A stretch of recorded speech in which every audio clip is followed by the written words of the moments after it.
Bueno, la semana pasada estuvimos hablando de don Agustín de Hipona. Y Agustín de Hipona, pues empezamos a señalar que fue el último gigante de ese periodo de luces, que fue el siglo IV, donde se dieron unos hombres extraordinarios, que fueron los que básicamente aportaron la espina dorsal del pensamiento teológico, y como resultado de esa aportación que ellos hicieron, entonces se fue añadiendo posteriormente, poco a poco, otra serie de pensamientos teológicos, pero esta gente fue responsable. Mencionamos, por ejemplo, a Atanasio,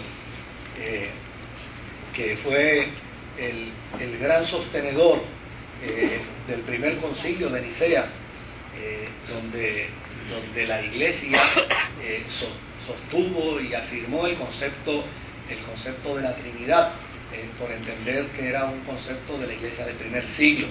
Pero Atanasio fue defensor. Sí, defensor. Pero él no tuvo que ver en sí con el concilio. No, cuando o sea, él estaba ya en el tiempo del concilio de Nicea, él ya estaba presente, pero era el secretario.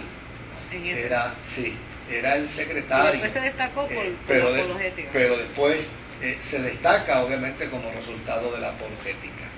Y desde luego, pues con Agustín vamos a ver ese último gigante que entonces sirve de puente para el siglo V, que da pie precisamente de ahí en adelante. Vamos a encontrar un montón de entuertos y de desajustes que la historia de la cristiandad nos presenta. Dijimos la semana pasada pues que obviamente Agustín, en aquella búsqueda de conocer la verdad, pues había sido maniqueo, y que había estado dentro del proceso del maniqueísmo, y que luego pues había trascendido hasta hacerse neoplatónico, y estuvo dentro del neoplatonismo hasta que finalmente conoció a ese gran gigante de la historia de la cristiandad del siglo IV, Ambrosio, que sin saberlo, Ambrosio mera y sencillamente lo bautizó, mera y sencillamente lo ganó para la fe, pero nunca imaginó que aquel muchacho de 20 años al que él bautizaba y declaraba como cristiano, se convertiría probablemente en el más grande de todos los gigantes de la cristiandad. Y al final vamos a decir por qué razón Agustín es el más grande de todos los gigantes de la cristiandad. Dijimos que después de su conversión, él renunció a la cátedra como retórico, regresó con su madre a África. En el camino su madre murió, vendió todas sus propiedades, finalmente se fue a Hipona, y allá en Hipona Valerio, que era el obispo de Hipona, veía en él ese hombre extraordinario para la proclamación del Evangelio y para la defensa de la fe, y básicamente Valerio manejó de manera espiritual, ¿no? El llamado al ministerio de Agustín de Hipona, y finalmente lo declara teólogo de la Iglesia, y a los 3 años Agustín se convierte entonces básicamente en el director de la Iglesia, y en el obispo de la Iglesia de Hipona. Luego de ahí dijimos que Agustín se dedicó entonces a escribir, y escribió documentos importantísimos para la defensa de la fe. Muchas de sus primeras obras iban dirigidas precisamente contra los maniqueos. Él había sido maniqueo, había estado dentro del maniqueísmo y desde luego por varios años estuvo esperando, cerca de 7 años, él estuvo esperando la llegada de la luminaria de los maniqueos, ¿se acuerdan?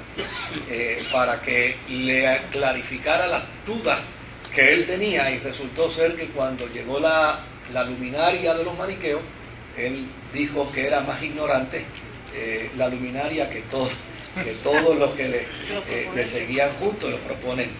Así que, ¿se acuerdan que los maniqueos negaban la autoridad de las Sagradas Escrituras? Y señalaban que la Sagrada Escritura era una serie, un compendio de documentos desacertados, desenfocados, que podían presentar a un Dios bueno, podían presentar a un Dios malo, pero a fin de cuentas no tenían validez y autoridad para la teología. Y uno de los primeros documentos, una de las primeras obras de Agustín de Hipona, fue precisamente resaltar la autoridad de las Sagradas Escrituras.